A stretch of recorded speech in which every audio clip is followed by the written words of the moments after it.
Buen día, ¿cómo están? Bueno, voy a esperar unos minutitos a que empiecen a encender las cámaras y se sumen más.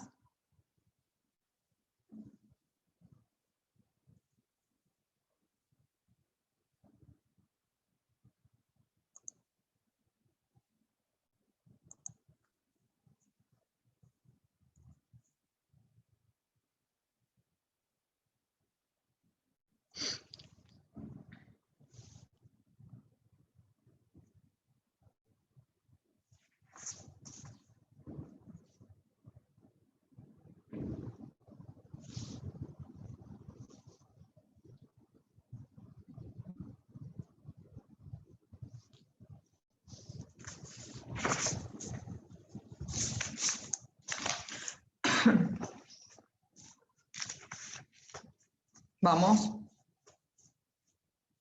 Despertemos. Despertemos así arrancamos.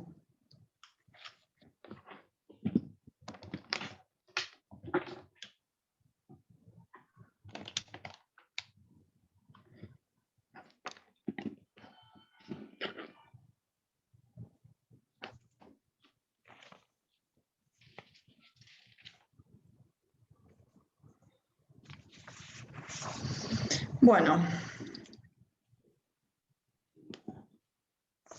Chicos, vamos a comenzar la clase de hoy, pero antes de eso quería referirme a la clase del próximo miércoles, que es la última clase anterior al examen. Entiendo que el doctor Ferrero habló con ustedes respecto al examen, ¿o no? ¿O todavía no tuvieron ninguna examen? Sí, tuvieron una conversación respecto a cómo iba a ser, o bueno, entonces saben más que yo porque todavía no hemos conversado, pero bueno, tenemos una tradición en cuanto a los modos. Más allá de eso, como va a ser nuestra última clase y la hemos asignado como clase de repaso, para ser ordenados en cuanto al repaso, porque no es que voy a tomar el programa, no tengo en 1 hora y media posibilidad de dar todas las clases de nuevo, y ese no es el sentido, ni tampoco el sentido de que se tomen de una clase de repaso para, digamos, como último recurso de estudio que se ha ocurrido y no ha sido muy auspicioso, en el sentido de que, por supuesto, es súper incompleto, ¿no? Pretender en una clase de repaso tener, digamos, los tips básicos para arrancar un examen. Y no ha sido, digamos, para nada, no ha dado resultados para nada positivos.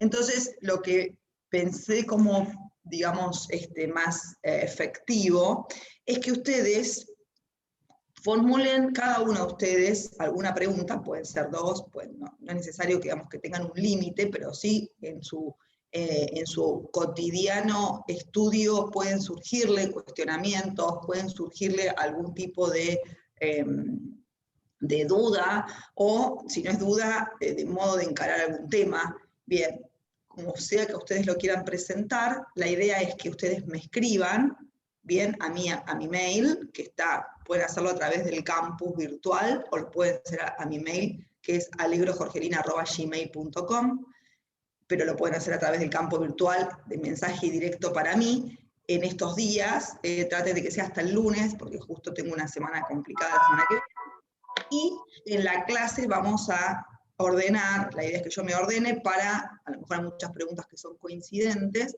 y en la medida que no tenga tiempo quizás para evacuarlo dentro de la clase, lo puedo hacer tranquilamente a través de las respuestas que le solicite, como muchas veces lo hago con muchos que se comunican conmigo, pero la idea es que en esa clase se ordene en base a sus inquietudes, ¿bien? Y no a alguna presentación que yo haga de manera arbitraria creyendo que son los temas más importantes. Puede ser que los toquemos, los temas más importantes, pero más allá de eso, cuando ustedes están estudiando se les presentan los inconvenientes quizás, y bueno, ahí es donde lo vamos a tratar. ¿Les parece bien?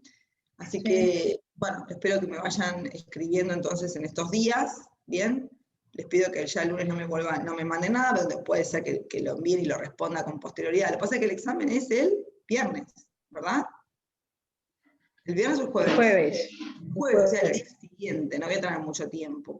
Roger, ¿le hago una pregunta? ¿El examen va a ser en la mañana o en el horario que uno está cursando, o va a ser en la tarde?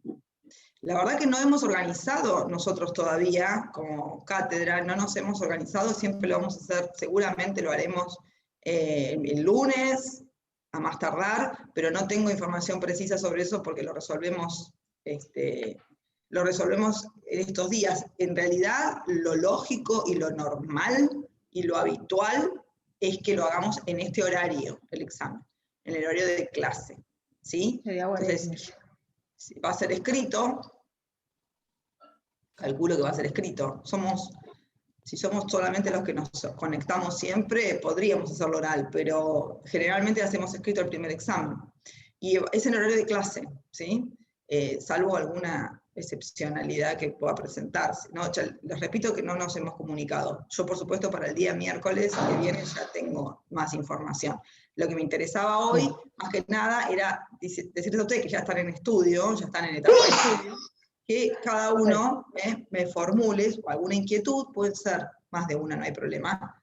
Les repito, lo importante es que yo tenga tiempo material, si no tengo en la clase ese tiempo de respondérselas vía mail, ¿sí? Así que bueno, me van escribiendo o a través del campus o a mi mail personal y bueno, y vamos viendo. Ustedes ya comenzaron... ¿sí? ¿Qué me quieres preguntar? ¿Me puede repetir su mail? Sí, fíjate que está el nombre completo, pero es al revés. Sí. Alegro Jorgelina, alegro con doble L, alegro, Jorgelina, @gmail.com. ¿Sí? Bien, gracias. Y si no, mensaje directo en el campus, como a ustedes les resulte más cómodo. A veces meterse en el campus vieron que es más complejo. Así que me escriben y me dicen, estas son mis preguntas, y bueno, las vamos a evacuar el día miércoles próximo. Bien, tranquilos, tranquilos. Lo importante, esta materia lo que tiene es mucha cantidad. Quizás no genera complejidad a la hora de estudiarla, y eso nos da confianza mientras que la estamos leyendo de conocimiento. Pero bueno, la verdad que el secreto está en el tiempo que le dediquen, y el tiempo y la cantidad y la concientización del material, ¿no es cierto? Porque el material es muy abundante, y entonces, y ustedes quizás ponerse a leer distintas posturas doctrinarias sobre algún tema, obviamente que los puede llegar a agobiar, pero fundamental, sí tienen que saber, fundamental es el régimen vigente, ¿sí? Más allá de discusiones que puedan darse sobre cuestiones doctrinarias en algún punto. Ahora vamos a ver algunas que se dan también en el tema que vamos a ver hoy. Es interesante, eso es nutritivo, o muchas veces nos hace coincidir con una u otra postura, nos fija ideas, pero bueno, lo importante, por supuesto, es el criterio vigente, de eso no pueden escapar, y es lo mínimo que se exige siempre. Bueno, muchachos, vamos a comenzar hoy a ver, o vamos a continuar con los derechos personalísimos. Ustedes comenzaron a ver, vieron seguramente cuando se el tema, los distintos ámbitos que abarca justamente en la persona, ser humano, sujeto, centro y razón de ser del derecho. Lógicamente los derechos personalísimos tienen en virtualidad, a pesar de que siempre fue la persona el centro y razón de ser del derecho, en realidad los derechos personalísimos son fruto de una evolución legislativa muy importante y muy, digamos, bastante contemporánea en cuanto al reconocimiento de derechos que hacen o son inescindibles, inseparables de la condición de ser humano, más allá de los derechos que pueda aportarse a un sujeto como sujeto de derecho. Estos sujetos personalísimos tienen que ver con la persona, con la condición de ser humano, y vieron que abarca todos los aspectos de la persona, el aspecto intelectual, el aspecto espiritual y el aspecto físico, que es el que vamos a ver hoy justamente, ¿no? El visual, el que la persona, digamos, toda su materialidad, porque la persona somos materia, somos espíritu. Bueno, vamos a referirnos a esta segunda, parte que es la materia del ser humano, y cómo los derechos personalísimos rigen o regulan este ámbito. Siempre cuando pensamos en derechos personalísimos, nos ocupemos del ámbito que sea. Ustedes ya vieron el derecho a la intimidad, ¿verdad? A la intimidad o a la imagen, ¿no? habrán visto justamente que en todos los casos hay que diferenciar en lo que se refiere a las atribuciones concretas, o sea, la atribución de la ley, la consagración de derechos y de facultades a los sujetos, y la protección, como la ley, además de reconocer atribuciones, se encarga de establecer un sistema de protección a través de acciones judiciales y las herramientas idóneas para efectivizar el derecho y que no quede en una mera teoría, ¿no? En una teorización o una consagración, sino el modo efectivo de que esos derechos se concreten para lograr la finalidad propuesta por el legislador. Bien, empecemos por la integridad física, ¿no? Si hablamos del aspecto físico de una persona, la integridad física. La integridad física de una persona, que la persona tenga es nada menos que respetar la persona en su esencia y garantizarle el derecho de que no va a sufrir lesiones, que no va a sufrir lesiones por terceros. Es decir, que toda transgresión a la integridad física de una persona, bien, ya sea a través de, puede ser en forma violenta o en forma dolosa o en forma culposa, pero que implique una merma, una desvalorización del sujeto físico, en alguna parte de su cuerpo, provocándole o no una incapacidad, la imposibilidad de caminar o de deambular o lo que fuera, o el funcionamiento de algún órgano físico de la persona a través de la lesión, eso acarrea la apertura del sistema de responsabilidad civil, en el ámbito que nos compete, y de responsabilidad penal al autor correspondiente, ¿verdad? Entonces, a través del resarcimiento, de la indemnización económica, es la única manera que puede, digamos, de algún modo, compensarse esa minusvalía que una lesión física puede llegar a provocar en un sujeto. Bien, vimos como, por un lado, tenemos la atribución y la protección. En realidad, siempre todo el sistema de protección en materia de derecho civil tiende a volver las cosas del estado anterior. La indemnización en realidad lo que busca es una situación de compensación de la persona de aquello que le es quitado, ¿no? Para que se le restituya. Pero no siempre se puede, lógicamente. No siempre puede volverse o cumplirse esta finalidad del resarcimiento. Lógicamente, si pensamos en un accidente de tránsito, por ejemplo, en el cual la víctima sufre lesiones corporales, lesiones a su integridad física, como por ejemplo puede ser una quebradura, bueno, si es una quebradura, el modo de compensar será a través del autor pagar todos los gastos médicos que hagan a la persona, eso, la rehabilitación, si hay que hacer alguna cirugía de composición, pagar todos los gastos médicos. Eso podría lograrse a través, digamos, podría lograrse esta finalidad de composición, amén de la indemnización pecuniaria por la pérdida de tiempo, por el padecimiento sufrido, por la minusvalía que provoque. Pero hay otros casos en que esto no es factible. Obviamente, puede ser que la lesión sea de una gravedad a la integridad física, que el sujeto no logre esa composición, porque en vez de sufrir una quebradura, sufre una amputación de alguno de sus miembros. Lógicamente, en este caso, la lesión a la integridad física es mayor, y el único modo de componerla, más allá de la utilización de mecanismos ortopédicos que puedan reemplazar de algún modo esa disfuncionalidad, va a ser a través de una reparación económica. Siempre decimos que la reparación en definitiva nunca logra equiparar el daño padecido, pero es el único modo que puede utilizarse en muchos casos cuando nos referimos a una lesión a la integridad física o a la salud, ¿no? O a la intimidad, o a cualquier otro derecho personalísimo en el que el sujeto se encuentre afectado de algún modo. Bien, ¿qué otras disposiciones dentro de las atribuciones vemos importantes en materia de resguardo de la integridad física? Otras tienen que ver, más allá de padecimientos porque ocasionen terceros, ¿no?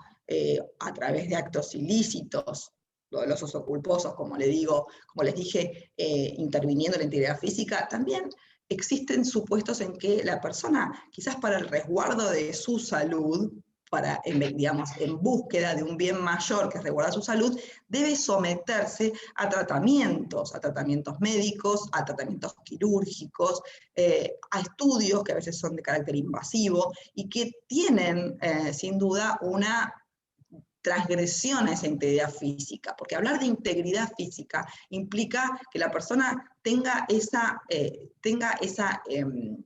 situación constante de su físico, de su materia, es decir, que no se vea degradada o mancillada por intervenciones externas, ¿verdad?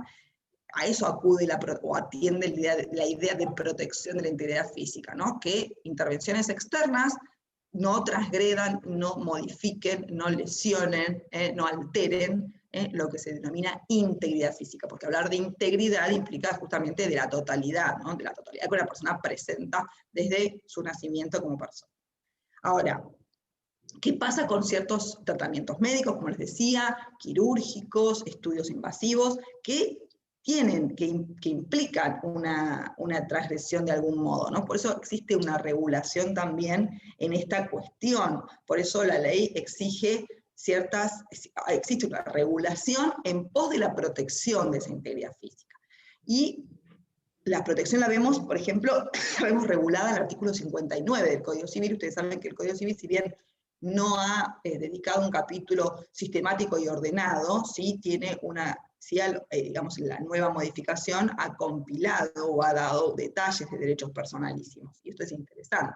Y entre ellos, ocupándose de la integridad física, vemos cómo en el artículo 59 se habla de los tratamientos médicos y quirúrgicos y qué regulación debe haber al respecto. Esta normativa, si bien es novedosa en el Código Civil, ya tenía un antecedente en la Ley de Derechos del Paciente, que es la Ley 26.529, y sigue esta misma línea el Código Civil, y lógicamente que aquí parte de la necesidad de un consentimiento, es decir, toda actividad médica, en cualquiera de los campos de la medicina que nos refiramos, que implique una intervención en la integridad física de una persona, requiere que cuente con el consentimiento de... la cortina, disculpen,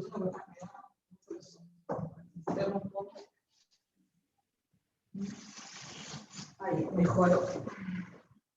No había sol cuando llegué, ahora está matando. Ay, se está matando. Bueno, requiere de, en principio, que la persona, que el titular de los derechos, preste su consentimiento libre, ¿no? Y voluntario para que esas prácticas se realicen.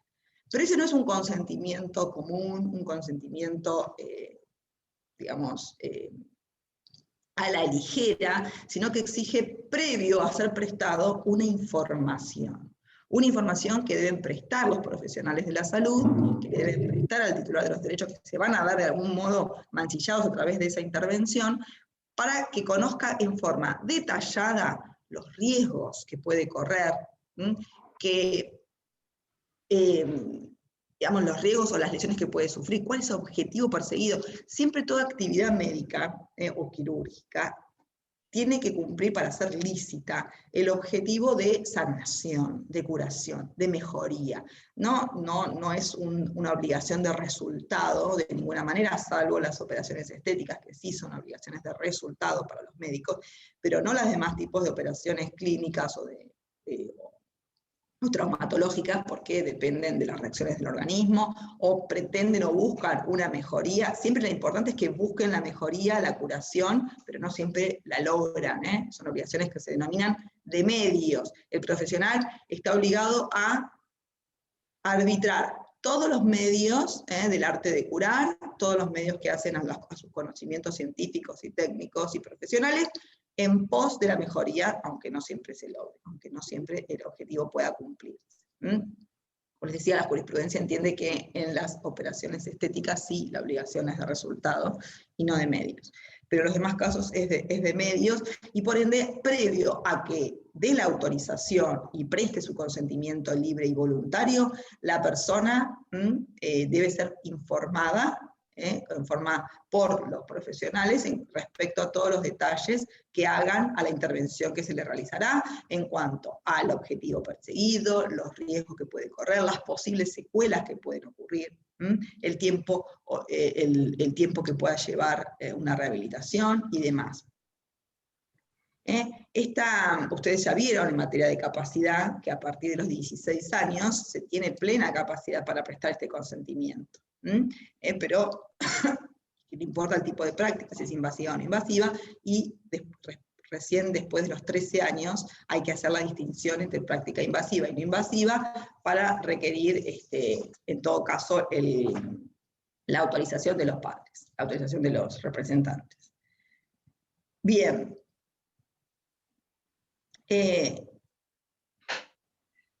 Es importante entonces, además para que sea lícita la práctica médica, de contar con el consentimiento informado, el objetivo, que tiene que ser siempre en pos de la curación.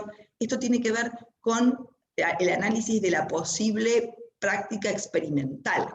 Por eso las prácticas experimentales están prohibidas, salvo algunas excepciones que vamos a ver, en las que puede haber casos en los que lamentablemente la medicina crece y evoluciona en base a la experimentación, o mejor dicho, a la estadística, ¿no? Pero no confundir experimentación con alguna práctica perversa, ¿no?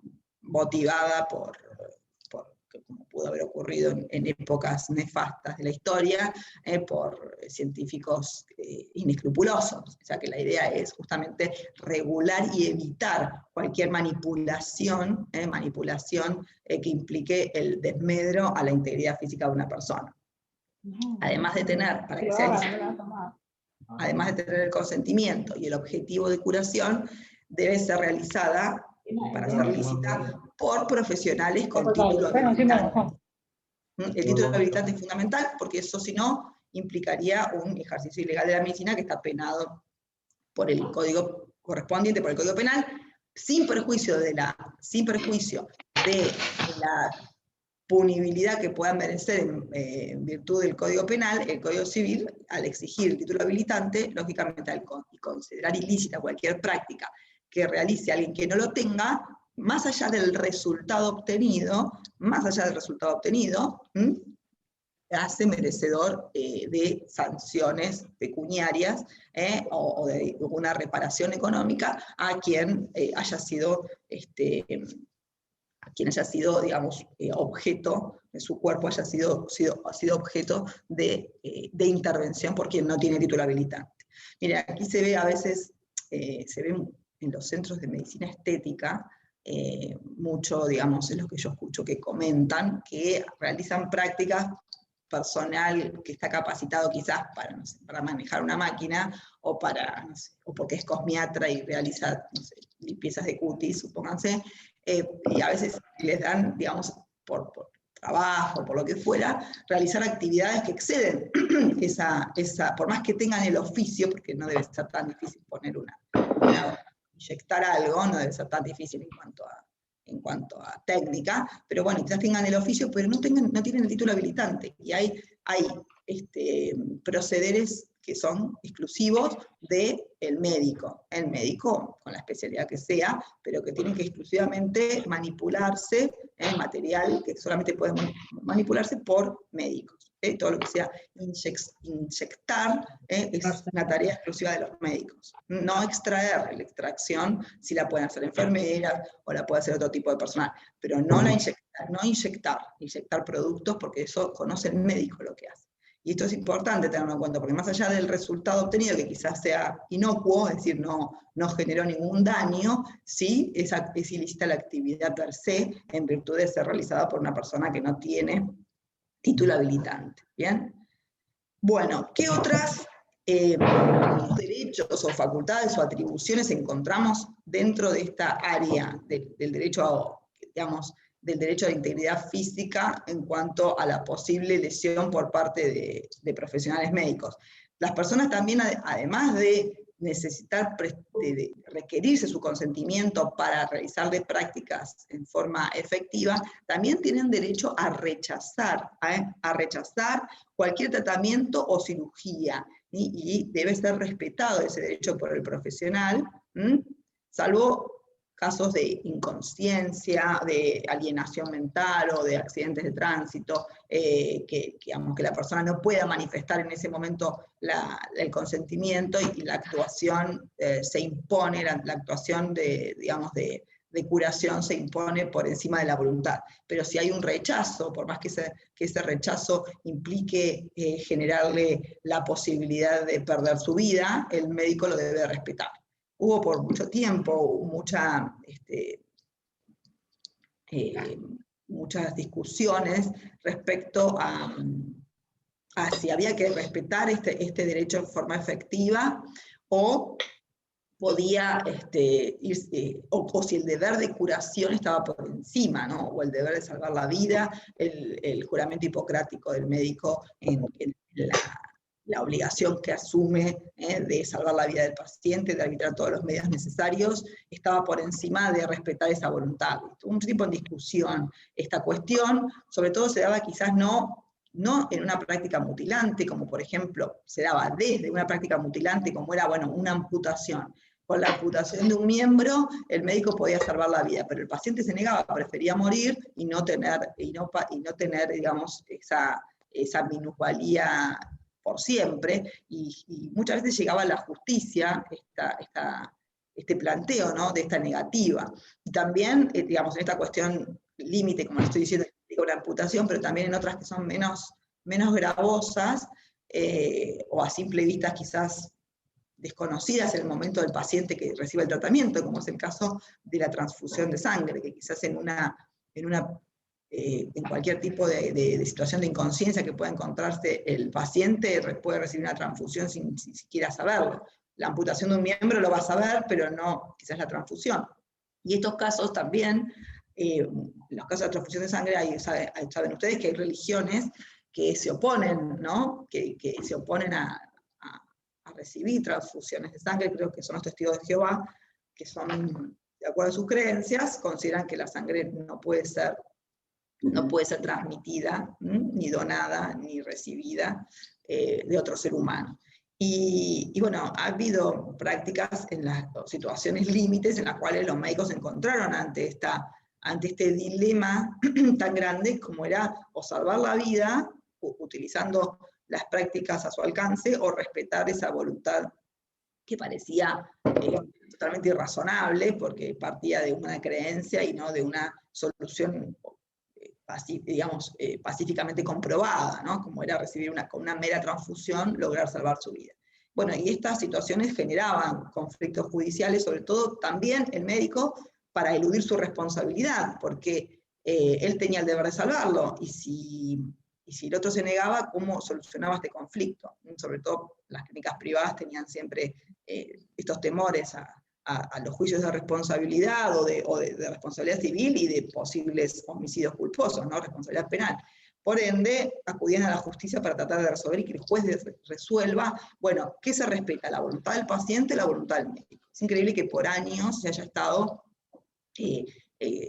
molestando, entre comillas, a la justicia, o ocupando a la justicia por estas cuestiones, cuando debiera haber habido una regulación concreta, ¿verdad? Bueno, el nuevo código expresamente hace alusión a este derecho a rechazar, el derecho al rechazo, que no implica un suicidio, entre comillas, porque quienes pueden decir, bueno, pero entonces estaba hablando del suicidio, y el suicidio en realidad tampoco está penado por el Código Penal, ¿no? El suicidio no se puede penar, porque es imposible de penar, porque la persona comete ya teóricamente, o sea, ya no puede cumplir una pena, ni aún el intento, ¿no?, de suicidio es punible. Sí lo es la instigación de terceros a que una persona cometa suicidio, eso sí es punible, pero no el suicidio ni el intento.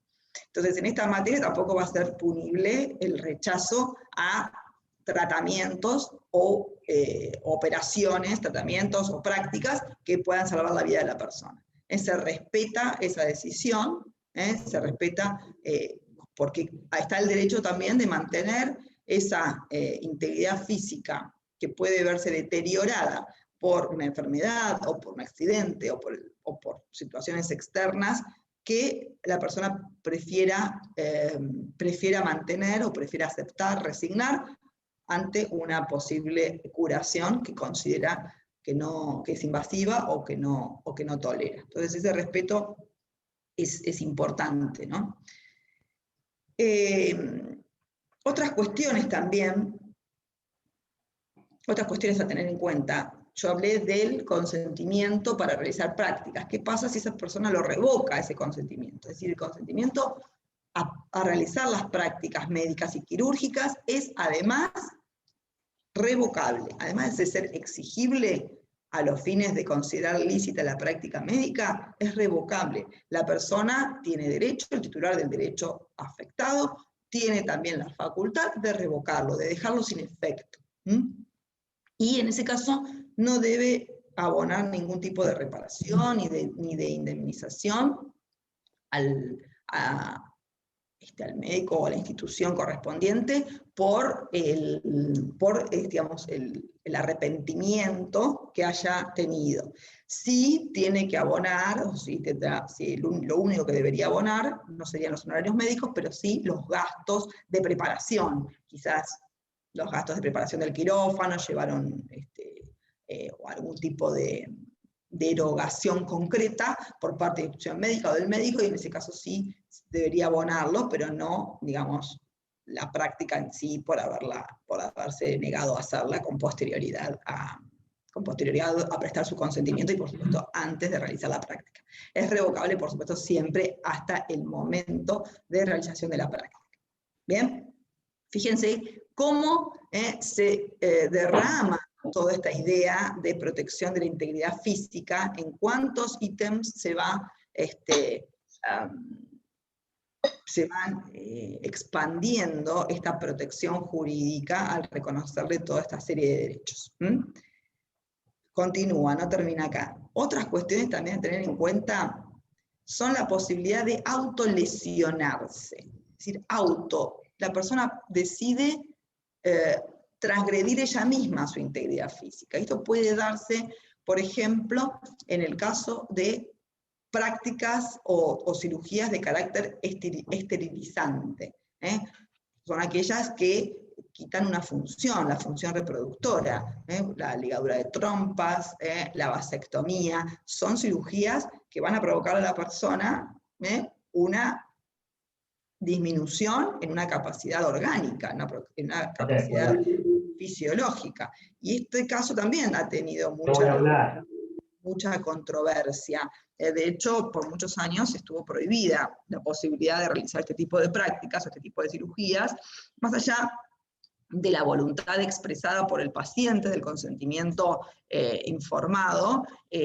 La ley prohibía esta práctica, incluso hasta podía generarle al médico responsabilidad penal por lesiones gravísimas, ¿no? Conozco casos en que lo han pedido las madres que tienen 5 hijos, bueno, ya no quiero tener más hijos, por favor una ligadura de trompas, le dicen al médico, el médico macanudo en la sala de parto le hace luego el nacimiento de su último bebé y después ha tenido problemas. Pero esto se solucionó legalmente porque ya desde el año 2006 tenemos a la ley 26130 que permite las prácticas esterilizantes a través de, por supuesto, siempre exigiendo el consentimiento informado. Tanto la mujer como el hombre pueden realizar estas prácticas, pero sin necesidad del consentimiento de su pareja ni de su cónyuge, es decir, la mujer no necesita digamos, avalar el consentimiento o completar el consentimiento. Siempre deben informárseles, además de la información típica de cualquier cirugía en cuanto a los riesgos, a las consecuencias, a las secuelas y demás circunstancias. Además de esa información, la ley exige que los médicos tratantes les brinden información sobre otras posibles técnicas de de cuidado de anticoncepción para evitar llegar a la cirugía, ¿no? Que en el caso de la vasectomía es reversible, pero no lo es en el caso de la ligadura de trompas, ¿no? O sea, no hay posibilidad de revertirlo posterior con otra cirugía. Si bien en el caso de ligadura de trompas no se genera la esterilización de la mujer, sino la posibilidad de concepción natural. Tendría que hacerse a través de técnicas de fertilización asistida para que tenga posibilidad de concebir nuevamente.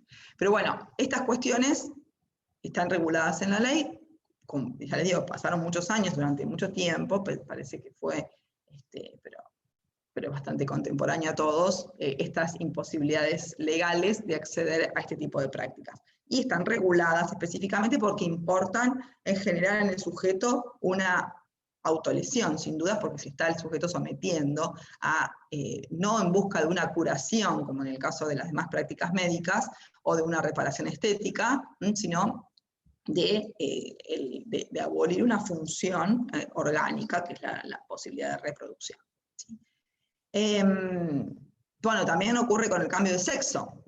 También esta era una práctica quirúrgica prohibida, hasta la ley de identidad de género que permitió, esta es de 2014, esta ley, la 26743, que permitió el cambio, el tratamiento farmacológico y hasta quirúrgico para que las personas cambien el sexo al género autopercibido, no el natural, sino el autopercibido. También estas cuestiones requirieron de cambios legislativos de envergadura para que fuesen permitidas, y además de permitidas, cubiertas, lograr la cobertura económica a través de las obras sociales, ¿no? para que tengan para que la persona no tenga erogaciones de magnitud. Y antes de estas prácticas mucha gente lo hacía en otros países, que estaba permitido, ¿no? Bueno, del aborto seguramente ya hablaron cuando hablaron del derecho a la vida y de la eutanasia y de la muerte digna. Por eso también son, en definitiva, prácticas estas que importan una transgresión a la integridad física, pero en este caso más apuntado al derecho a la vida que a la integridad física, por eso no me voy a referir a ellos. Otras cuestiones derivadas de este derecho a la integridad física también tienen que ver con la realización o las intervenciones médicas o periciales que puedan requerirse de una persona en el ámbito de un proceso judicial para llegar a la verdad o como actividad probatoria en búsqueda de un objetivo, por una pretensión judicial. Como por ejemplo, en el caso de los juicios de filiación. Los juicios de filiación en los que se demanda, por supuesto, un sujeto pretende el reconocimiento de paternidad de a quien se lo desconoce. Y como se lo desconoce en forma voluntaria, no tiene otra alternativa que lograr que la justicia se expida cuando está convencido de que en realidad tiene un vínculo filiatorio con determinada persona. Para probar ese vínculo filiatorio, en definitiva, más allá de presunciones que pueda haber en cuanto al trato, en cuanto a la época en cuanto al vínculo entre el presunto padre y madre en la época de la concepción y demás presunciones que puedan existir, la prueba irrefutable va a ser la prueba genética, ¿no? La prueba, la pericia genética que permite determinar el ADN y la coincidencia de ADN. Bueno, esto requiere una intervención o no es mínima la transgresión de la integridad física, porque es un pequeño pinchazo muy leve que el sujeto debe prestar para realizar esta prueba. No solamente en el juicio de filiación, esto hay antecedentes interesantes en materia de los juicios de derechos humanos, de lesa humanidad, en los juicios de apropiación de bebés durante la época de la dictadura. También hay fallos interesantes en este tema, ¿no? Bueno, pero antes de estos fallos en el ámbito de los juicios de apropiación de personas, en los juicios de filiación, digamos, el criterio es respetar el derecho a la integridad física por sobre la verdad real que puede ser la identidad de la persona, que puede ser la búsqueda de la identidad de la persona. Está por encima el respeto a la integridad física, es decir, el respeto al sometimiento, digamos, a la negativa, al sometimiento a este tipo de pericias, está por encima este respeto al de la búsqueda de la verdad en cuanto a la identidad de la persona que requiera este juicio de filiación. No obstante, a pesar de que se respeta esta idea justamente por digamos, la sacralización que hay en este tema del cuerpo humano, porque hay una suerte de sacralización, se entiende que es sagrado para cada uno de nosotros nuestro cuerpo, nuestra materia, porque es el templo del alma, porque es, digamos, la Corte misma lo ha dicho, es el bien más privado y más sagrado de la persona, el respeto a su integridad física, se respeta, no obstante, esta negativa sí genera presunción, en el juicio de filiación, sí genera presunción en contra de quien se niega, cuando hay otras pruebas, digamos, que puedan llegar a avalar este reclamo. Por supuesto el ADN, la prueba genética es la más importante, la histocompatibilidad genética es la más importante, pero si hay negativa, esta negativa puede ser tomada como presunción. Pero fíjense que más allá de esta cuestión presuncional, lo importante es que se privilegia este derecho. Y en materia de juicios de apropiación, que han sido interesantes, hay dos fallos muy importantes de la Corte Suprema de Justicia de la Nación cuando se ha intentado investigar justamente la apropiación de hijos de personas desaparecidas y, digamos, no tanto en el ámbito de un juicio de filiación, no hay ahí un juicio de filiación, sino de descubrimiento de un tema, digamos, paralelo a esa filiación que tiene que ver con la apropiación de personas. Entonces, en un ámbito penal, ¿no? El delito penal de apropiación es donde se pretende la producción de este tipo de prueba, que es la obtención del ADN para la realización de la pericia correspondiente. Bueno, en este juicio se ha cuestionado la posibilidad de actividad forzosa por parte de la justicia para la obtención de este material genético que permita la prueba pericial. Bueno, se ha cuestionado, ¿no? esta práctica, y hay un fallo que se llama Vázquez-Ferrá, de la Corte Suprema de Justicia de la Nación. Es un fallo, no recuerdo bien la fecha, creo que es el 2001. Creo que es el 2001 o 2002, pero sí, la composición de la Corte, que era anterior al 2003, eso seguro, porque eran otros jueces los que la componían. Todos los jueces fueron removidos con juicio político, no por esta causa, sino por otra, y por otras cuestiones también, que no tenían que ver con sus fallos, pero bueno, tenía que ver con la necesidad de obtener una justicia amiga, para mi criterio, ¿no? Lo digo yo.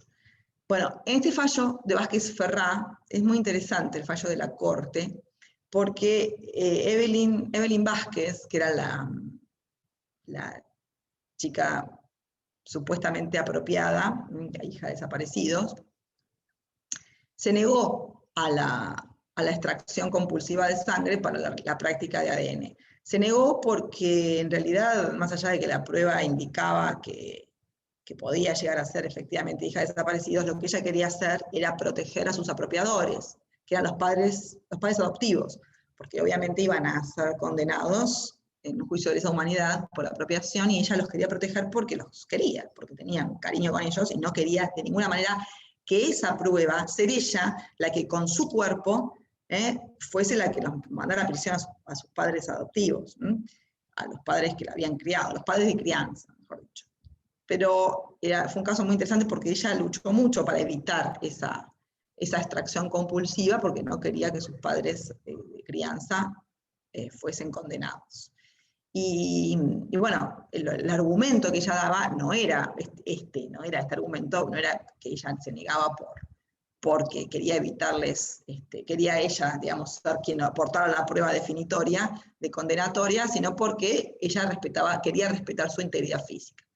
Y bueno, y hubo mucho debate en este sentido. En ese momento fue interesante mediáticamente cómo las partes, por un lado estaba la Asociación de Abuelas de Plaza de Mayo, que eran las que hablaban mucho de que era pequeño pinchazo, que un pequeño pinchazo no podía sentirse afectada, que no se podía hablar de lesión a la integridad física por un pequeño pinchazo. Bueno, era muy discutible y ella hablaba de que ese pequeño pinchazo a ella le resultaba agresivo y que no lo iba a soportar. Llegó la Corte a expedirse, y la Corte de ese momento privilegió el derecho a la integridad física, que Evelyn Vázquez invocaba y negó la práctica. Pero, ¿qué pasó? Bueno, en este caso quedó resuelto de esta manera, pero hubo casos posteriores que tuvieron soluciones distintas, pero no soluciones distintas porque privilegiaran la integridad física de la persona, sino porque también hubieron avances científicos que lograron que la prueba de ADN se hiciera con otro material genético que no era la sangre. Entonces, la prueba de ADN se puede hacer con material genético descartable, como es el cabello que queda en los peines, la saliva que queda en el cepillo de dientes y demás. Entonces, el fallo posterior, que es Gualtieri se llama, es un fallo muy interesante también, que se planteó la misma cuestión, el privilegio de la integridad física por sobre el derecho a la identidad y la verdad.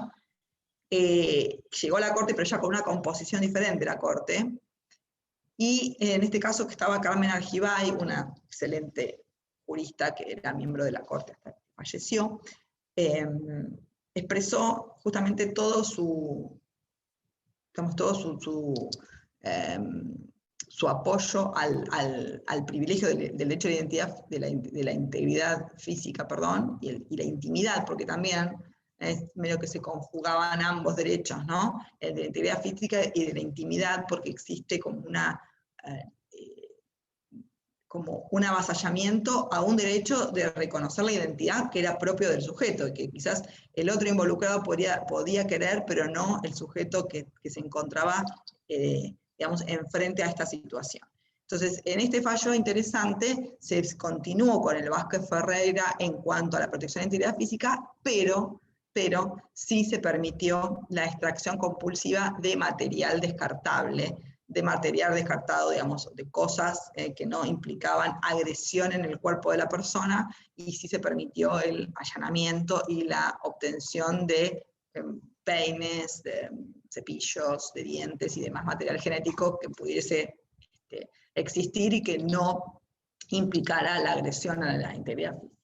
Esto ha sido interesante porque cómo se han superpuesto los derechos, ¿no? Bueno, estamos medio, me faltan bastantes temas. Otra cuestión tiene que ver siguiendo con las partes de la integridad física. ¿Qué pasa?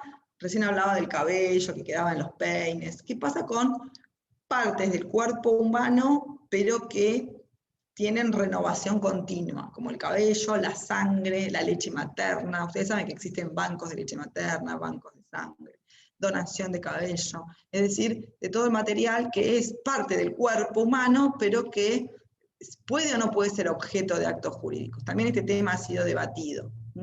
Y lo interesante es cuando digamos, darle la noción de cosa recién a partir de la separación del cuerpo. Nosotros en materia de cuerpo humano, tenemos una norma base en el Código Civil que olvidé decirla, que es el artículo 17. El artículo 17 del Código Civil se refiere a todo acto de disposición sobre el cuerpo, entendiendo que no debe tener disponiendo que cualquier disposición que haga la persona de su cuerpo tiene que tener fines culturales, científicos, terapéuticos, sociales, de solidaridad, nunca con fines lucrativos o fines comerciales. Bien, este es el criterio básico que está consagrado en el artículo 17 del Código Civil en cuanto a la consideración del cuerpo de una persona. Ahora, cuando el cuerpo de una persona, cuando el material genético de una persona o el material físico de una persona está separado de su cuerpo, ya partimos a otra cuestión, y ya sí se transforma en una cosa susceptible de ser objeto de actos jurídicos. Por ende, puede donarse o venderse tanto el pelo como la leche materna. ¿Qué pasa con la sangre? La sangre tiene un régimen especial. La ley 22.990 es la ley de sangre, que sí regula el modo de disposición de la sangre.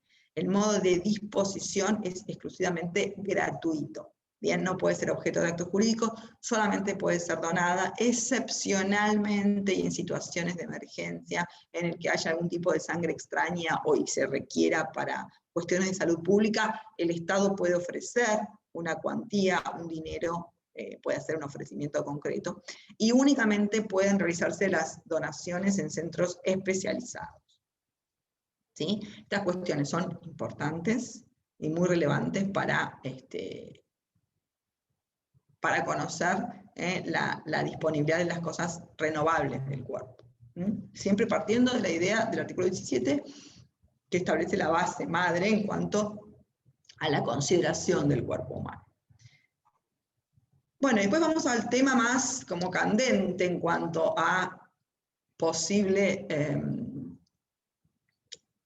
afección del cuerpo humano en estas prácticas, y tiene que ver con el trasplante de órganos.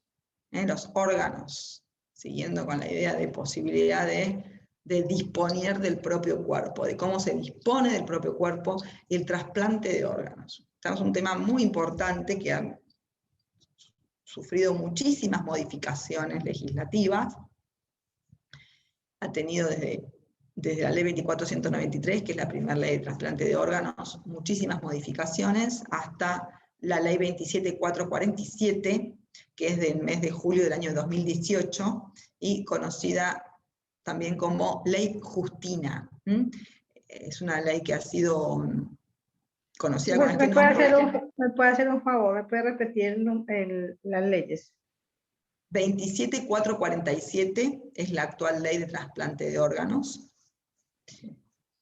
y rige desde julio de 2018.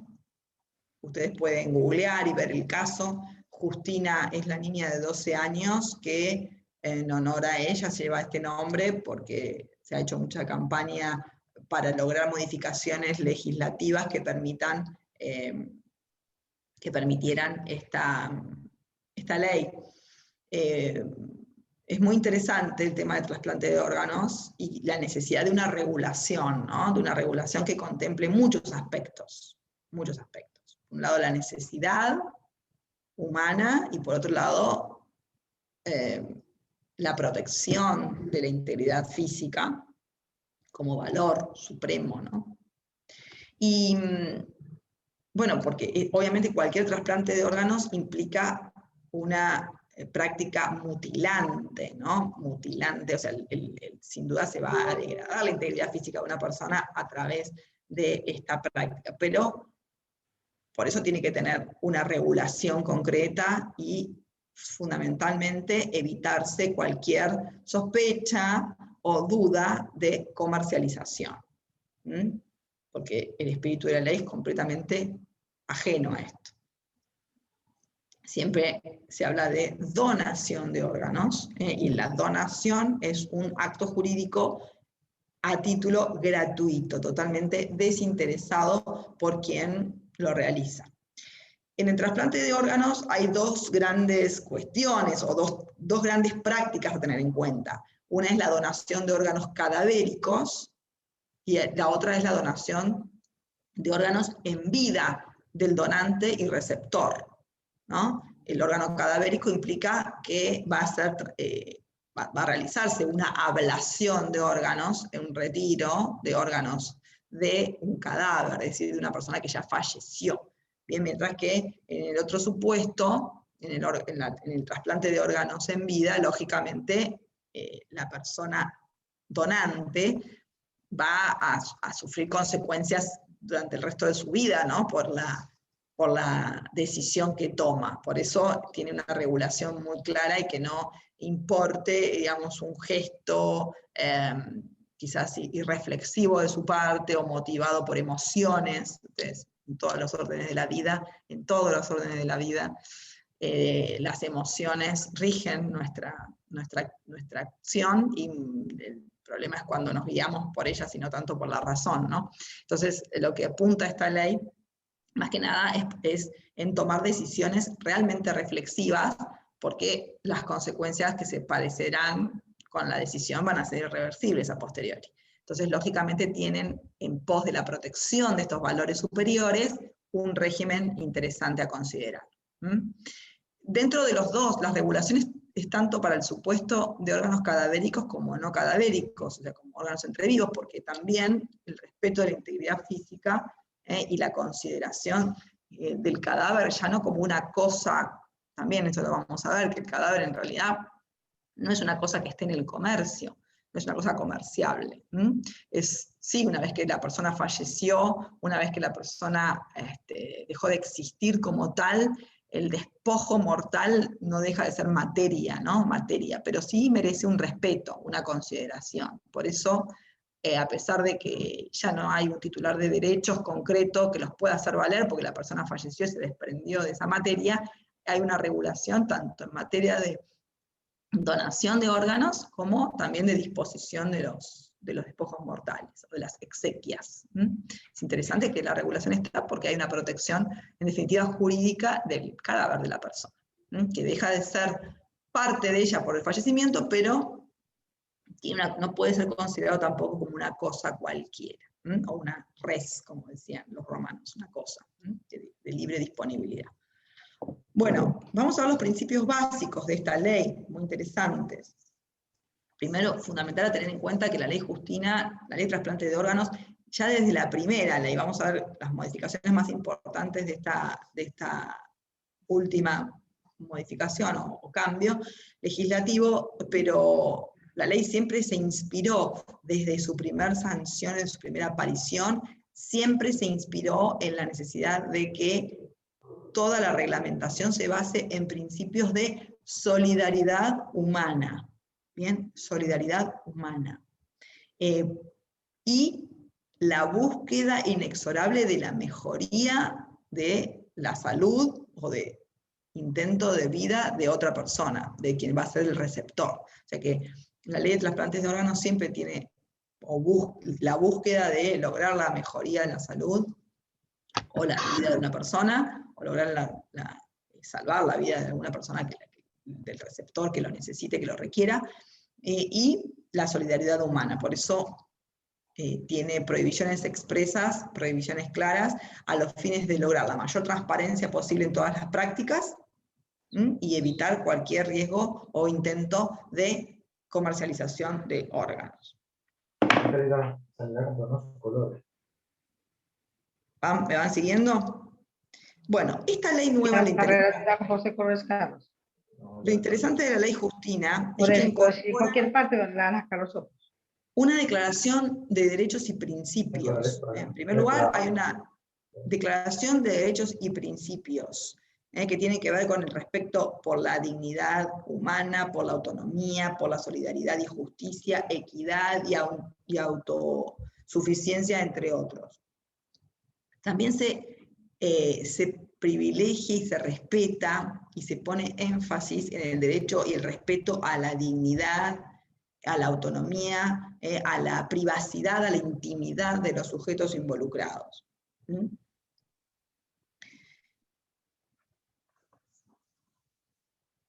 Una modificación, y por eso lleva el nombre de esta chica Justina, esta ley, es una modificación muy importante que evitó judicialización de muchísimos conflictos, tiene que ver con la incorporación del derecho a la donación cruzada. Se permitió la técnica de donación cruzada, que ahora vamos a ver, que tiene que ver con la donación renal cruzada, con la posibilidad de que personas, que parejas que tengan compatibilidad que no tengan compatibilidad entre sí, pero tengan la habilitación por legitimación que la ley le da para los órganos no cadavéricos, para los órganos entre vivos, puedan hacerlo con otras que sí tengan compatibilidad entre ellas. Porque la ley exige, cuando se trata de órganos no cadavéricos, con donaciones entre personas vivas, se exige que haya un vínculo entre esas personas. Tiene que haber un vínculo que obedece, en primer lugar, obedece al parentesco, tiene que ver con el parentesco y la unión afectiva. ¿Por qué parentesco? Porque cuanto más cercano sea el parentesco entre donante y receptor, más probabilidad de éxito tiene la cirugía en virtud de la histocompatibilidad dada por la filiación, ¿no? Pero también, digamos, se permite la donación entre vivos, entre cónyuges, o entre convivientes, o entre hijos y padres adoptivos, que no tienen ningún lazo sanguíneo, ningún lazo filiatorio, pero sí hay un lazo afectivo que amerita el intento de donación del órgano. Entonces esos son los dos grandes parámetros a tener en cuenta. Ahora, cuando no es posible, porque no existe compatibilidad más allá de la legitimación, es decir, más allá de que el sujeto está, no sé, la madre le puede donar un riñón al hijo, sin duda, o el hermano al otro hermano mayor de edad, al otro hermano puede donar un riñón, quizás no tenga histocompatibilidad porque las pericias o los estudios médicos previos necesarios a la práctica no dan resultados positivos. En esos casos, sí, quizás puede haber compatibilidad con otras personas que no tengan los lazos afectivos ni lazos sanguíneos que la ley exige. Entonces, lo que la ley permite es la donación cruzada, también por una cuestión de solidaridad. Esto fue lo que hizo, no sé si ustedes saben, el caso de Lanata, de Jorge Lanata, cuando recibió el riñón, el de su mujer no lo pudo recibir porque no era compatible, pero su mujer se lo dio a otra persona que lo necesitaba, y quien tenía el lazo de parentesco con el receptor se lo donó a él. Esa fue una donación cruzada que necesitó intervención judicial, porque la ley no lo permitía. La ley Justina vino a incorporar esta facultad, esta posibilidad, y es interesante que ya no, digamos, se trata de evitar en lo mayor de los casos la judicialización de todo este tipo de prácticas para que la justicia sea la que se expida en un proceso en el que necesita de prueba, necesita de tiempos que a veces las prácticas no las tienen. Cuando llega la decisión judicial ya es imposible realizar el procedimiento. Entonces es interesante que la ley ya lo permita, lo habilite sin necesidad de intervención judicial. Bueno, vamos a los consentimientos. Es muy interesante ver acá, para ahorrar tiempo, en vez de categorizaciones vamos a ir un poco a las normas. En cuanto al consentimiento, bueno, yo les decía que tenemos que diferenciar para el consentimiento que la ley exige, si se trata de órganos cadavéricos y no cadavéricos. Porque en materia de órganos cadavéricos, el consentimiento que se establece en la ley es el denominado consentimiento presunto. Es decir, se presume, la ley presume, le da un valor importante al silencio. Esto ya lo mantenía la ley en modificaciones anteriores a la ley, pero lo sostiene la ley Justina, que se presume, o sea, hay valor al silencio porque las personas mayores mayores de 18 años, se presume que si no han expresado una voluntad negativa en cuanto a la donación de órganos, si no han expresado su voluntad negativa, se presumen donantes. Es interesante este cambio, porque estas campañas sin perjuicio de que la ley tiende a que todos seamos donantes voluntarios y sepamos el destino de nuestros órganos con posterioridad a la muerte, todos somos donantes si no manifestamos expresamente la voluntad contraria. O sea que tenemos toda la facultad de negarnos, pero si no lo hacemos, siempre que se trate de órganos cadavéricos, lógicamente, ¿no? Si son no cadavéricos es donde el consentimiento exige una formalidad, porque obviamente estamos hablando de prácticas que tienen que realizarse en vida del paciente. Entonces acá partimos de un consentimiento informado con mucha precisión. El artículo 17 de la ley habla de quiénes son los que tienen que brindar esa información. No son cualquier médico, sino que son los jefes y subjefes de los equipos y profesionales que van a intervenir en las prácticas. Son los que deben proveer a los donantes vivos y a los receptores, es decir, a las dos partes involucradas, toda la información sanitaria, precisa, completa, detallada, adecuada sobre el procedimiento específico. ¿Cuáles van a ser los beneficios que esperan? Los riesgos que pueden correr, las secuelas que pueden existir, las molestias, los efectos adversos que sean previsibles. Toda esta información deben suministrarla. La normativa anterior decía adecuados al nivel cultural del receptor, o sea, de quien recibe esa información, o sea, que deben de explicarlo también en forma sencilla, no tan técnica, de modo que lo puedan comprender. ¿Sí? Ahora, si el paciente es una persona incapaz, el receptor, además de explicárselo a él, deben hacerlo al representante legal o el curador. Luego de recibir esta información tan detallada, brindada por los jefes y subjefes de los equipos médicos, les repito, no por la secretaria que me atiende, no, tiene que ser brindada por personal, y que el personal que directamente va a intervenir en estas operaciones, se recibe el consentimiento, que debe ser informado previamente, libre y voluntario, y además este consentimiento debe registrarse en la historia clínica tanto del paciente receptor como del donante. Bien, la ley exige para el caso de los pacientes de la donación entre vivos, lo referí hace unos minutos, una condición habilitante, que es como la legitimación, es decir, ¿quién puede ser donante? ¿Quién puede ser donante de un receptor que lo requiera? No cualquiera, no un amigo, no alguien que lo quiera mucho, sino las personas enumeradas en el artículo 21. Primero tiene que ver que no exista una, 21 y 22, perdón, que no exista una, digamos, una posibilidad de causar un daño mayor a, la enfermedad que se intenta curar, ¿no? Que se intenta, o la lesión que se intenta revertir, porque eso debe ser razonablemente evitable cualquier perjuicio a la salud del donante y una perspectiva cierta de éxito, o probable e importante, siempre para conservar la vida o mejorar la salud del receptor. ¿Bien? Y en el artículo 22 encontramos la limitación de quiénes son estas personas, teniendo en cuenta justamente la probabilidad de éxito que les decía. Tiene que ser pariente cosanguíneo o por adopción hasta el 4º grado, cónyuge o persona con quien mantiene una unión convivencial. El parentesco consanguíneo, además de hacer presumible el afecto que pueda existir, porque lógicamente hace más factible la posibilidad. En los otros casos, pariente por adopción, o hay caso de adopción, o cónyuge, o conviviente, lógicamente no siempre existe la histocompatibilidad, pero sí el afecto. Y esta cuestión de solidaridad humana, que inspira a la ley, justamente es lo que hace menos factible la posibilidad de un interés económico que esté involucrado, y es lo que la ley siempre intenta evitar o resguardar. Bueno, el artículo 23 se refiere a la donación cruzada, a la que hice referencia anteriormente. Y hay también una salvedad que decía la ley anterior, que tiene que ver con las células progenitoras hematopoyéticas, que son las células madre que se encuentran en la médula ósea.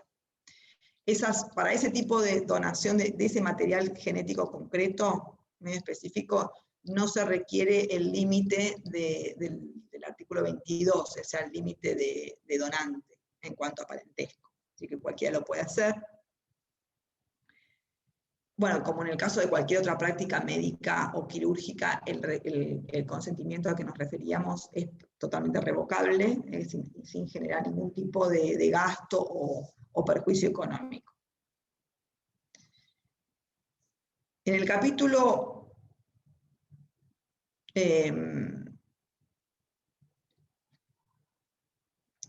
capítulo 8 de la ley se habla de la manifestación de voluntad que hacíamos referencia en cuanto a cómo la persona puede prestar una voluntad negativa o afirmativa, restringir para que los órganos que dona sean para trasplante, o sea, la funcionalidad de los órganos que dona, que pueden ser para trasplante, para experimentación o para estudios, y puede limitarse el destino de los órganos.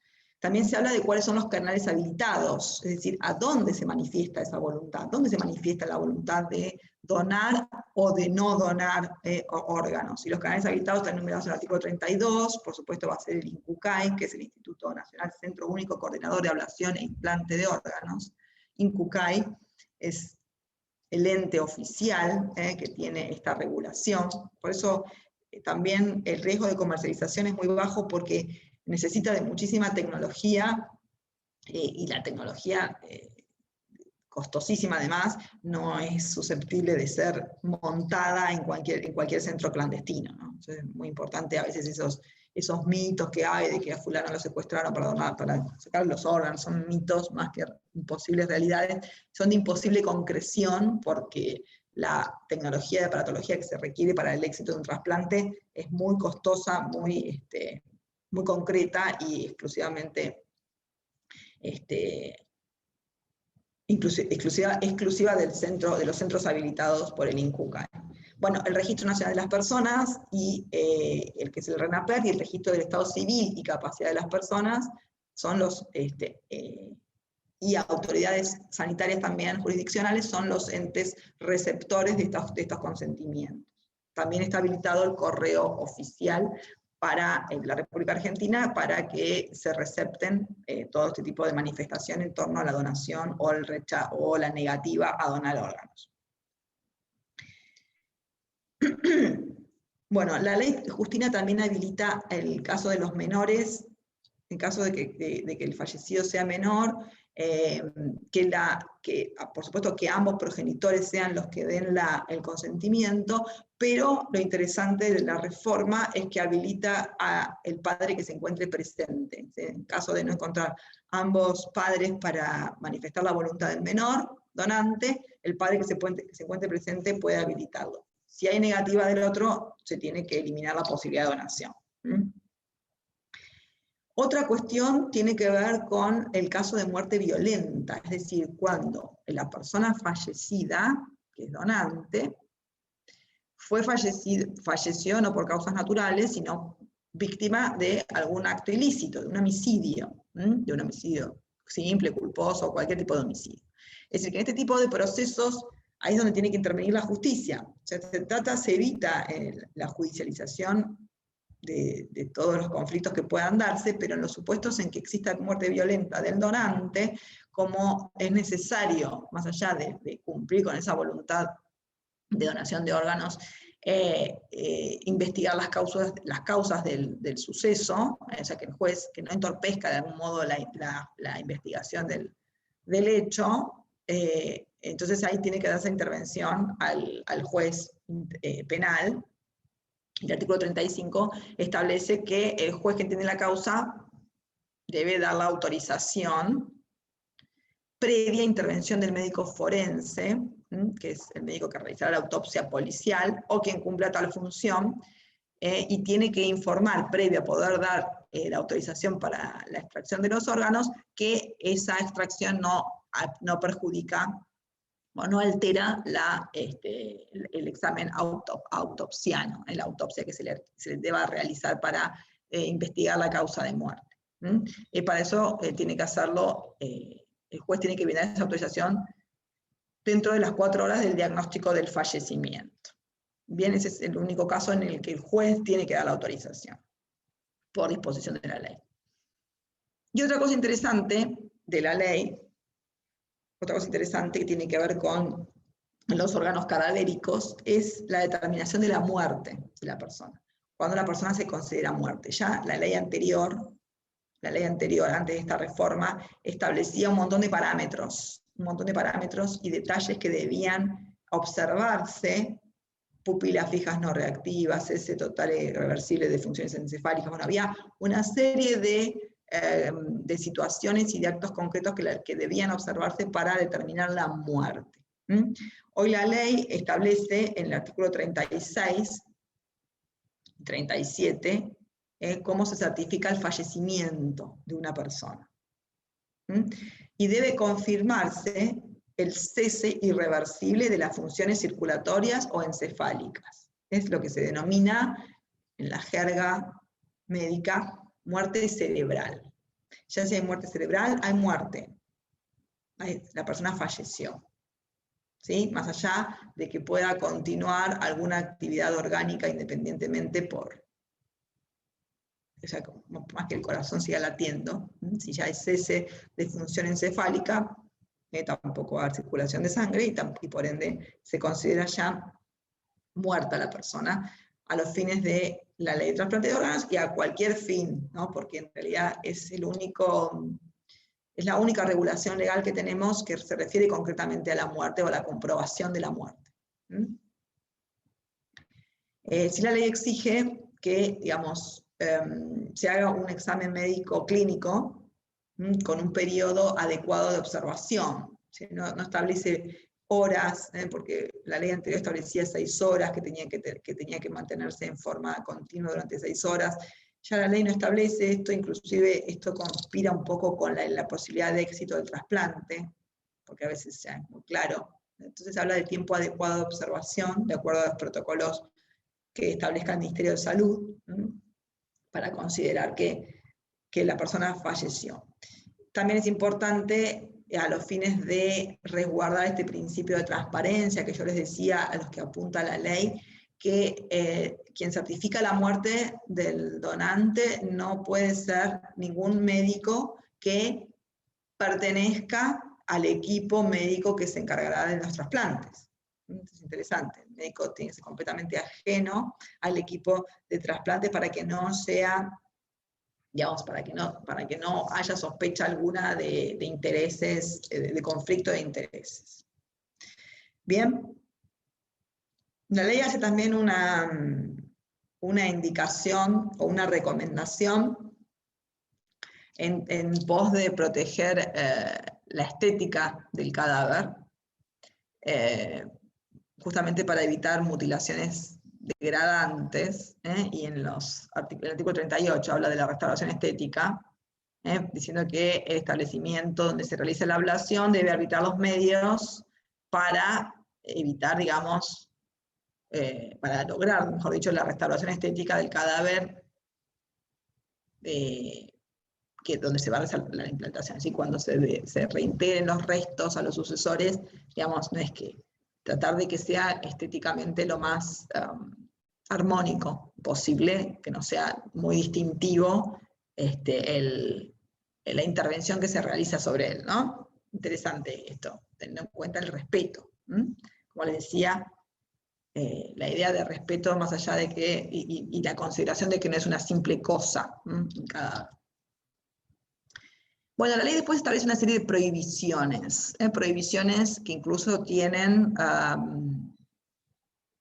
son punibles penalmente, cualquier conducta que las transgreda, y también apuntan a esta idea de conservación de los principios y de respeto a los principios, y privilegio de los principios de solidaridad y de gratuidad, y transparencia que gobiernan a la ley en general.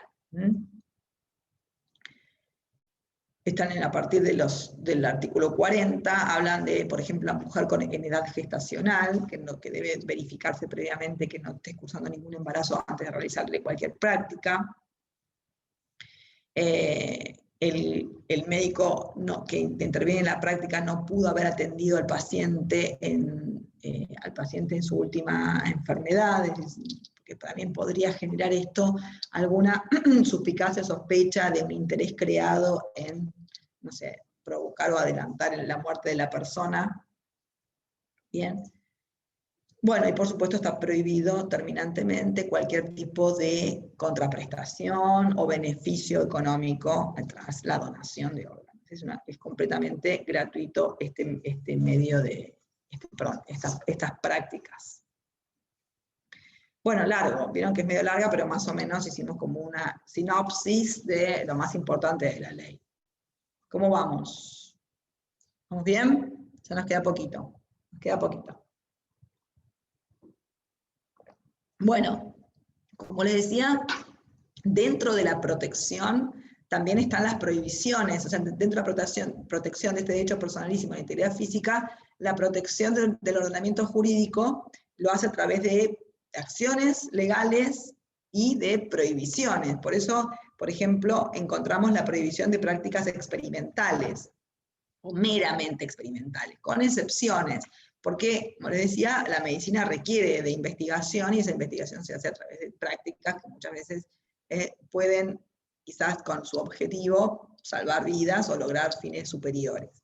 Por eso el artículo 58, que los invito a su lectura, no vamos a leer todos sus incisos, habla de las investigaciones en seres humanos, las investigaciones médicas, y enumera todos los requisitos que deben contener para considerar que es legal la práctica. Tiene que ver con la descripción del proyecto, con la información lógica a la persona, la aprobación de la práctica por comités de ética de investigación, con la autorización correspondiente del organismo público. Bueno, todas estas enumeraciones en los distintos incisos, hasta el inciso J, nos hablan de la práctica experimental, excepcional.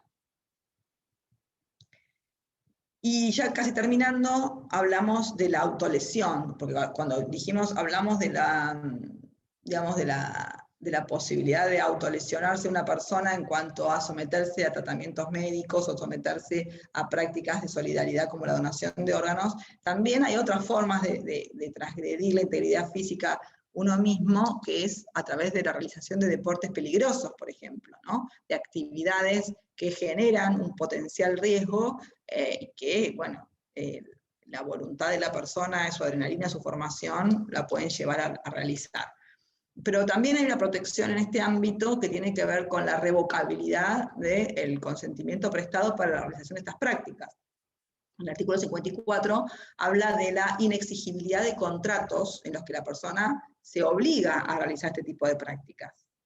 Los contratos que tengan como deber el realizar deportes peligrosos, excepto que haga su actividad habitual y existan medidas de protección adecuadas. Es decir, si la persona, si es su práctica habitual, porque está así formado, porque tiene, digamos, una preparación física y ordenada en esa actividad y probada en ese ámbito, bueno, en ese caso, revocar, digamos, la obligación a la que se obligó, a la que se sometió para realizar la práctica, le generaría responsabilidad civil, porque tiene una preparación idónea, pero además tiene que contar, además de esa preparación idónea y hacer su actividad habitual, además debe contar con los medios de seguridad idóneos, correspondientes, porque quizás una persona, por ejemplo, pienso en el trapecista de un circo, ¿no? Que está contratado para realizar alguna actividad de esta índole riesgosa, por supuesto, está preparado para hacerlo, y si se comprometió debe cumplir el contrato correspondiente, pero se puede negar sin dudas si no tiene una red de contención, si no tiene medidas de seguridad que resulten paliativas para el caso de algún imprevisto o al caso que falle el truco, digamos, que haga, ¿no? Entonces estas son cuestiones también que la ley pone como modos de protección, ¿no? De eximir de responsabilidad en caso de negativa, cuando no hay los medios idóneos. Uy, qué largo. Bueno, y por último, para ya terminar, que creo que sí, ya se nos está yendo el tiempo, y bueno, y aparte se ha hecho largo, el cadáver. Yo les hablaba recién hablamos un poquito del cadáver en cuanto a la posibilidad de disponer de él, de los órganos, ¿no? Pero ¿qué pasa con las exequias o con los despojos mortales? También ha habido mucha discusión respecto a la naturaleza jurídica del cadáver, ¿no? Si es una cosa, si no es una cosa, algunos autores decían que es una semipersona. Bueno, sí, en cuanto al respeto, porque perteneció a una persona, pero no nos olvidemos que la persona se extingue con la muerte. Entonces la muerte ya implica que el cadáver deja de ser esa persona, deja de ser una persona para convertirse en eso, en un despojo mortal. Pero respecto al destino para después de la muerte, de estos despojos mortales, bueno, tener en cuenta que hay muchas cuestiones que pueden ser merituadas, tanto desde el punto de vista de las creencias personales, religiosas, que la persona ha tenido en vida, como también cuestiones de política sanitaria, ¿no? Porque por más que una persona considere que, bueno, o desee que sus despojos mortales tengan un destino concreto, no todos los deseos son cumplibles, digamos. O sea, yo puedo decir que, no sé, que me cremen en la plaza, en el Parque San Martín, que me encanta caminar por el Parque San Martín. Bueno, yo voy a pedir que después si me muero, me quemen ahí delante de todo el mundo en el Parque San Martín y hagan una fiesta en honor a mi muerte. Yo puedo desear eso, pero eso es totalmente incompatible con políticas sanitarias, ¿no es cierto? Tener ahí quemando un cadáver no tiene ningún viso de salubridad. Entonces, lógicamente, deben compatibilizarse esos deseos con cuestiones reglamentarias locales de cada lugar. En principio, tener en cuenta que el cadáver es una cosa, pero es una cosa que está fuera del comercio. Está fuera del comercio, no es objeto, no puede ser objeto de actos jurídicos. Esto es concreto porque tiene una combinación entre los artículos 17 que anteriormente vimos en cuanto al cuerpo y el 1004 del Código que se refiere a los objetos de los contratos. Entonces es una cosa que se encuentra fuera del comercio. Más allá de discusiones doctrinarias, esa es la realidad legal. Y la disponibilidad de las exequias está regulada en el artículo 61. Entonces puede disponer el destino de sus... Y no solamente puede hacerlo voluntariamente, sino que también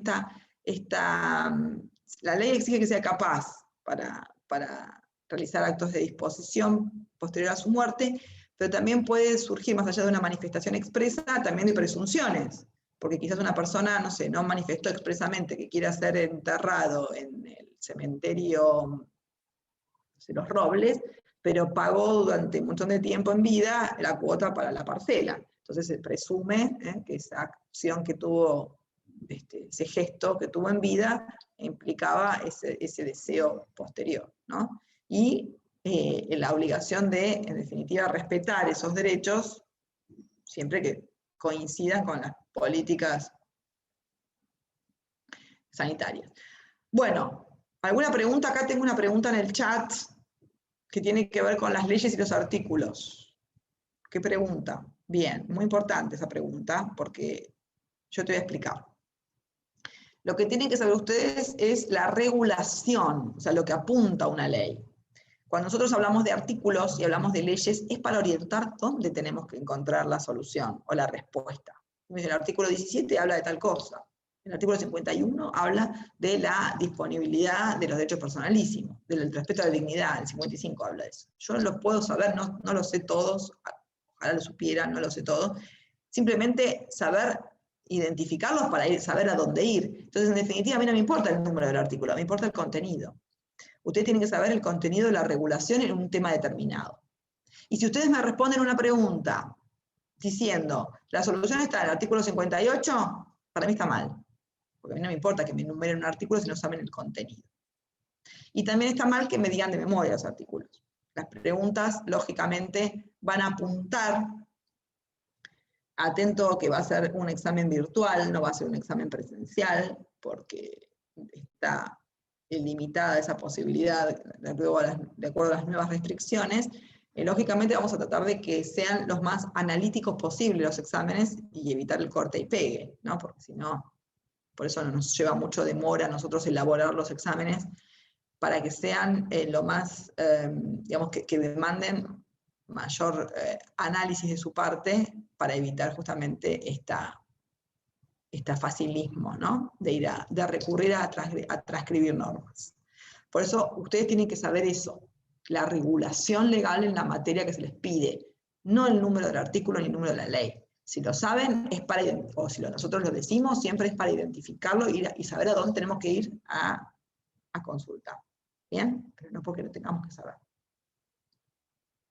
Bien, bueno, más allá de esta cuestión técnica, de esta pregunta que tiene que ver un poco con una cuestión técnica de conocimiento de estudio, después quiero que elaboren más preguntas de contenido, para encarar la semana que viene el repaso que hagamos antes del examen. ¿Sí?